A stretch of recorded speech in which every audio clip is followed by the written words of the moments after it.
Yep. Here I am, folks. This is your man Adolphus AD4 high top NRG Stadium. Well, this afternoon, the Texans secured the fifth wild card spot, defeating the Indianapolis Colts by a score of 38-30. And it was a wild ending, folks. We'll get to that in a few minutes. But before I get to that, tipping the hats in Texas third year in a row, going to the playoffs under head coach D'Amico Ryan. But one thing, and this is the thing I sort of asked Henry Toa, the fact that this is a much more mature team now, and so we'll see exactly once they actually get in the playoff. But and that'll be out on my social media platform. But while I got the opportunity and some daylight, got my good friend Elwin Henderson, the Gilmer Mirror, who was here and got in the game activity, and want to bring him in and just sort of get his viewpoints on the game before he gets out of range. Let me see, did I get it? Let me see. Elwin. No, let me see. What happened? Let me see. I think I lost. Add Elwin. Yeah. Oh. Elwin, let's see. Nope. Hold Yeah. on. Just a little technical difficulties, folks.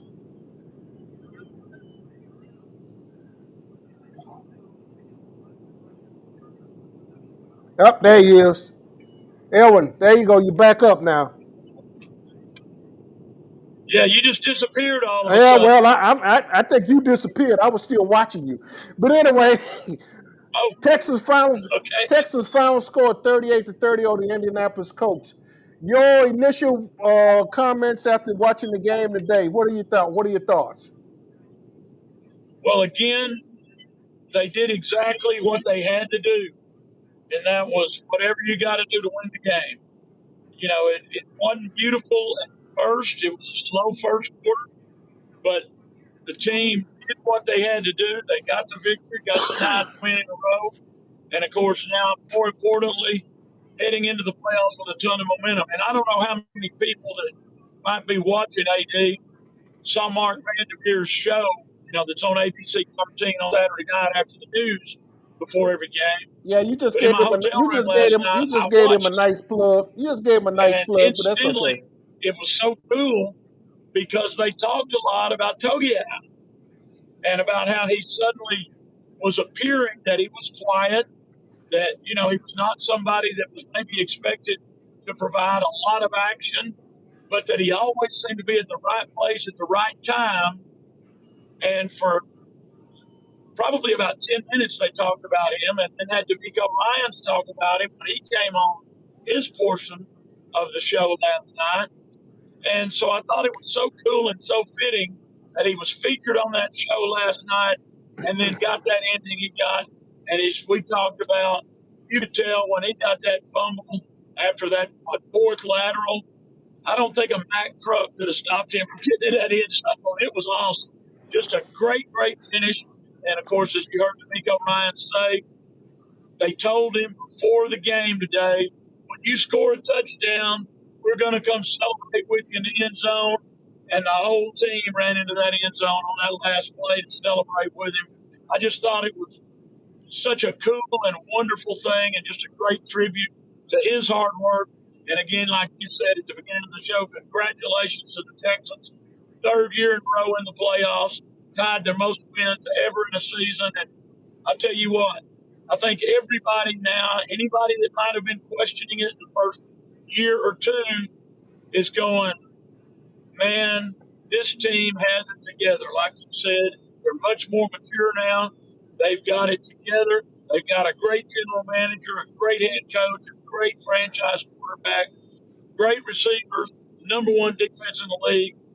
The only thing they're missing is that Vince Lombardi trophy. And I know they're going to be a dark horse, but I firmly believe this team does have the capability with that maturity to make it all the way and hoist that Lombardi trophy come February in San Francisco. Yeah, it was an interesting. The very first play of the game, and here's what's interesting: the Texans, the Colts won, lost the kickoff, lost the coin toss, And so I just assumed the Texans was going to defer, but they didn't. Yep. They took the ball, and I'm sure CJ is going to kick himself once he sees it on film. But CJ, very first play of the game, he could have threw a bomb. He had a receiver wide open, Oh, and he yep. did- and he took the check down. Well, I won't call it the check down, but he was Yep. he was going through his progression, and as he was going through his progressions, he didn't see the receiver, and I want to say I want to say it was Jaden Higgins. I got to go back. I got to go back Yeah. and check. It I was. believe it was. Yeah, and anyway, Higgins broke open, and he was so wide up, but he had already sort of gone through his progression, and so he had, instead of just taking an extra step to go to his second read, he took his first read. It was open. He hit him, but if he would have just held the ball another second, he could have had a opening play Yep. touchdown. But as is the case, the Texans, they a little sluggish in that first quarter was a little sluggish, and so you take it for what it's worth. Up, let's see. Elwin got knocked out. Let me add him back to the scene again. Anyway, as I try to bring Elwin back in, they'll look at that tomorrow. But yeah, there you go. You back on. He's frozen. Can. Yep, he's knocked off again. Think he might be frozen. Yeah, Elwin, are you cool now? Are you froze again? Elwin?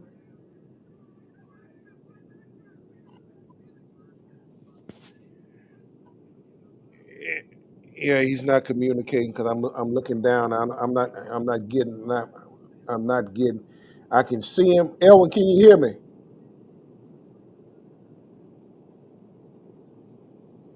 Well, anyway, it's not happening. Oh, there it is. Hey, I think he but trying to get out of range. Can you still hear me? You're not hearing me. I'm not getting much bandwidth. Hey, Elwin, can you still hear me? Ah, tell you what, I might have to remove him from the scene. Yeah, remove him from the scene, and let me go back up. Let me go back. Oh, I'll see if I can't bring him back in a little. Oh, you got me now? Okay, there we go. Okay. All right, I tell you what. Why don't you go ahead? You got full screen. Let me go ahead and let you wrap up where you are. Then I'll go back. I'll go back to my deal. Okay. Okay. Well, obviously, I think everybody knows now with the Jaguars winning their game over the Titans, the Texans will be playing the winner of tonight's Baltimore Ravens and Pittsburgh Steelers game. And we think that game's going to be on Monday.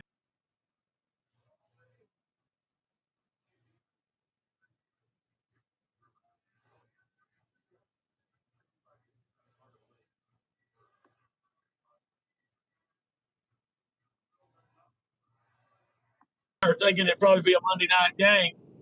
And that would be good if the Texans will did get an extra day to prepare for it for sure. Yeah. That's the sense I'm getting. Let me see. Two speakers. Oh, there we go. Yeah. Now that's the sense I'm getting as well. But we'll find out, like I said, later on tonight. And if it is Monday, that sort of gives me an extra day to plan to do what I need to get done, and sort of move on. So we'll take it like that.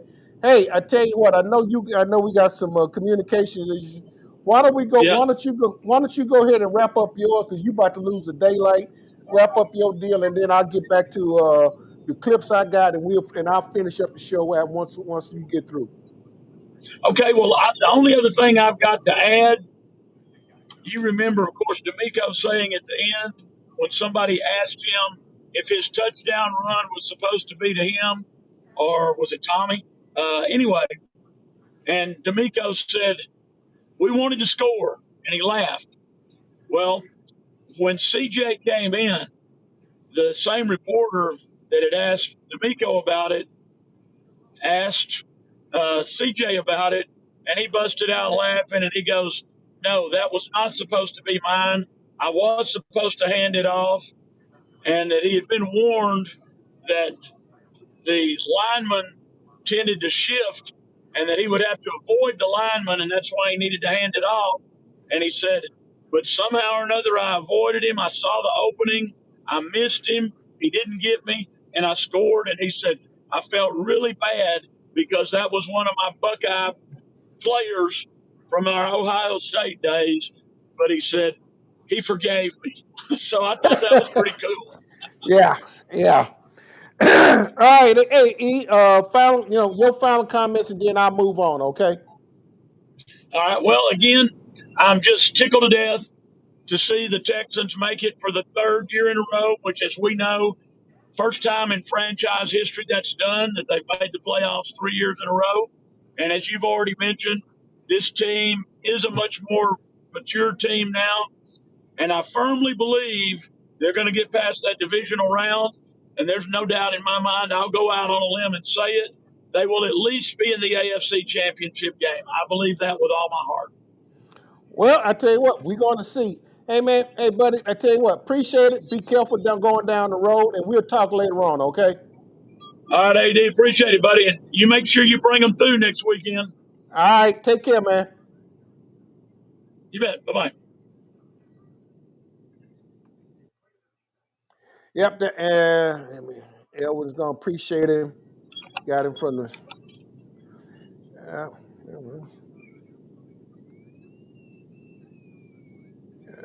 Still had it now. Oh, there I am now. All right, folks. Yeah, I'm back. As Elwin mentioned succinctly about the Texans, hopefully we look to have them. I would love, be quite candid with from a bias standpoint. I would love to have a Monday that last game of the wild card weekend for it to be Monday night. I don't envision being in, i.e., Pittsburgh or Baltimore, but I tell you what, I would love to close out the wild card weekend and then see if they can do it again. Because I was telling somebody earlier today, I remember when I was trying to. This is the old Houston Oilers story when the Oilers were up high on the Buffalo Bills and they came back. That I was anticipating going to cover that game in Pittsburgh when the Oilers at that time. However, everybody know the story. The Buffalo Bills came back about 31 points down and actually won that game. So, hey, that's the nature of the beast, and so that's it. Anyway, I want to go ahead and get Coach D'Amico Ryans in and his comments. Then I'm going to Tommy Toe guy and ask him about the touchdown run of his. Coach, can you talk about, you mentioned you pulled out several players and Davis Mills came in and really sort of closed it out. That, to me, that sort of added a crown to hit what he did for those 3 games when CJ was out, and then several other backup players. But they sort of held the fort down just to keep that game when you could win it at the end. When Davis, went in there, we were a little bit ahead of the 2-minute warning there at the end, and I told the guys it's time for a little Mills magic. That's what he's done before. We've seen him, lead our team to victory there in 2-minute situations. So everyone was calm in the moment, understanding that we knew Davis would be able to make the plays to get us down.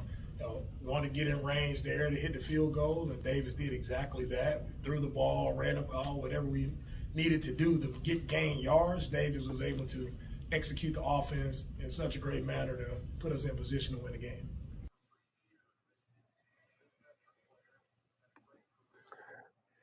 Yep, Coach D'Amico Ryans talking about Davis because they were able to replace several players. I mean, Nico Collins didn't even dress. There were several players that did not dress. Nico Collins was not an injury scratch. It was just didn't need him. They didn't think they need him, so they kept him out. And I think the Iowa Cyclone receiving core. I think they held their own, and they earned the right to hold the start. And between Higgins, Jalen, between Jalen Noel, Jaden Higgins, and Xavier Hutchinson and so forth. That was the situation. So, we have to, you know, you have to just sort of tip your hat.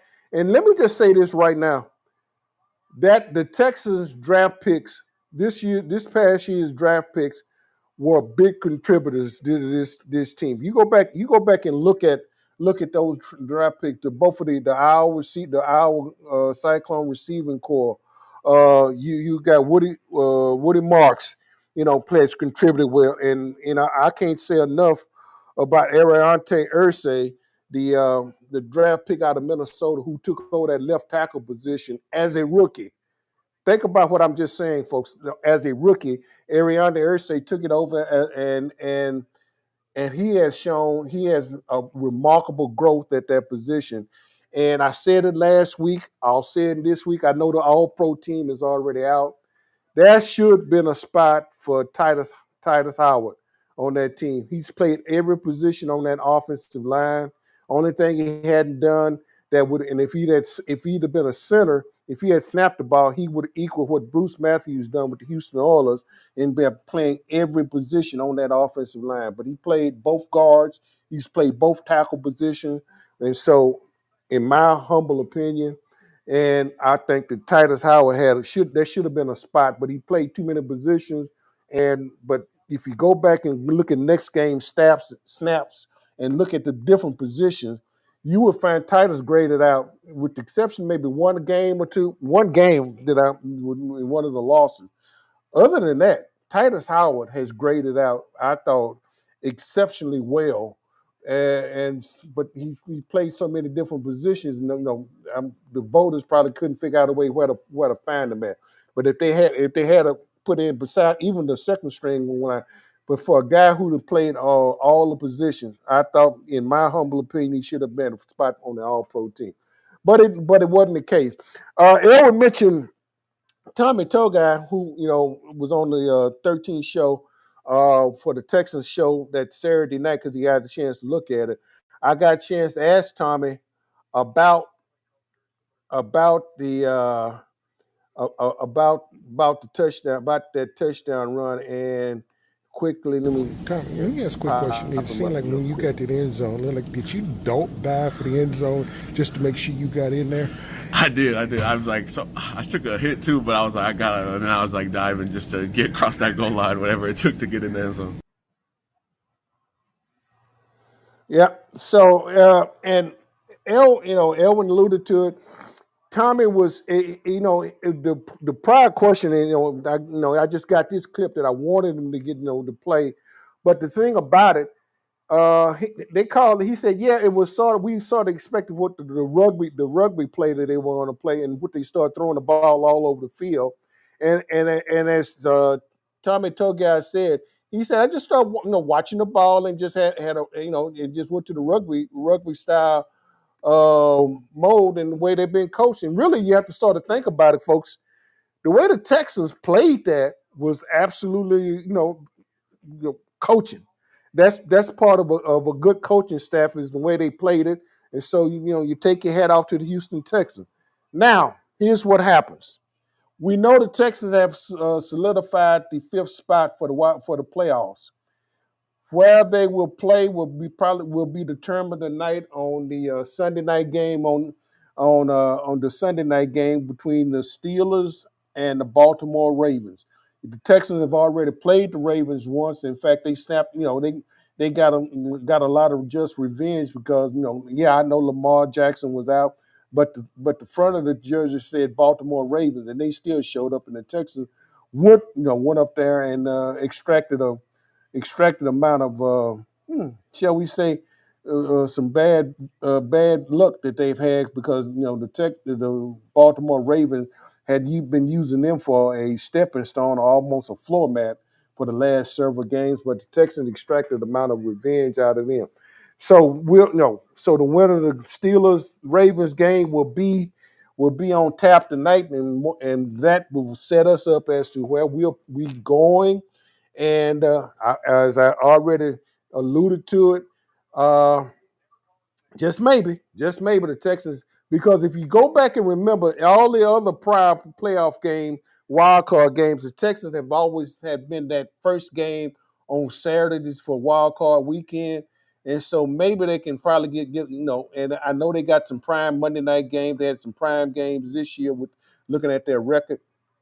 Maybe their luck will hold this year and they'll get that game Monday night. But we won't find out. We won't the actual playoff schedule won't be released until the end of the game, end of the Sunday night game. So we'll just have to wait and see like everybody else. But as we're getting ready to wrap it up here, again, I want to thank Elwin Henderson and wish him good luck driving down the road, heading back home. And I'll look to figure out where the corner will be broadcasting from next week, more likely. And like I say, this is more of a whoosh. If it is that Monday night game, excuse me, that gives me additional day to figure out room and board and travel plans. But regardless of the circumstances, if the good Lord's willing, I plan on being traveling and going to the site of that game, and then probably being there and having to travel to the divisional site, which could be it. Well, let's put it like that: it could be New England, or it could be the Denver Broncos, who, by the way, are still leading the San Diego Chargers even now as this program is in progress. So, folks, as we get ready to wrap it up, hey, appreciate it. Thanks to everyone for listening. Thank everyone for comments. Thank you for chiming in, even all the comments offline and everything. By the way, if you have not subscribed to the AdMax Corner YouTube channel, please do so. And if you know, not only the AdMax Corner YouTube channel, but the Houston Roundball Review YouTube channel. Subscribe to both of them. The playoffs are here. The corner will be at the sites as we move through the playoff season, and then we're still waiting on to find out about the Super Bowl in Santa Monica at Levi's Stadium, because in fact, I talked to Elwin about has he heard anything. So everybody's sort of waiting to see what the who's going about the credential request that we've all turned in. But anyway, as I stated earlier, thank you. Happy New Year to everyone out there. I know it's the 4th. It's a little bit old right now, but still, Happy New Year. Let's be careful. Let's be safe out there. Let's be respectful of one another. So this is your man, Adolphus A.D. Moore, signing off from NRG Stadium, where today the Houston Texans secured the fifth spot in the playoffs, and with a 38-30 victory over the Indianapolis Colts. They swept the Colts this year, and so they will wait and find out who their opponent, where they have to travel to, because the Jacksonville Jaguars decidedly handled the Tennessee Titans today, and so they'll won the AFC South, and they'll get a chance to be at home for their first game as by virtue of winning the AFC South, being a divisional winner. Matters not. Texas. The main thing, we're in the playoffs, and so as I alluded to it earlier, and that's Henry told to put that clip will be out on the Instagram page, and as well as the YouTube channel. Those shorts would be out there, and those comments would be out there. But I think this team is matured enough to go on the road and take care of business. But signing off, folks, hey, ciao. Again, Happy New Year to everybody. Be safe, be careful out there. And we'll be looking to be somewhere next week broadcasting from the corner. It's your man, ciao. I am out. And take care, folks. We're done.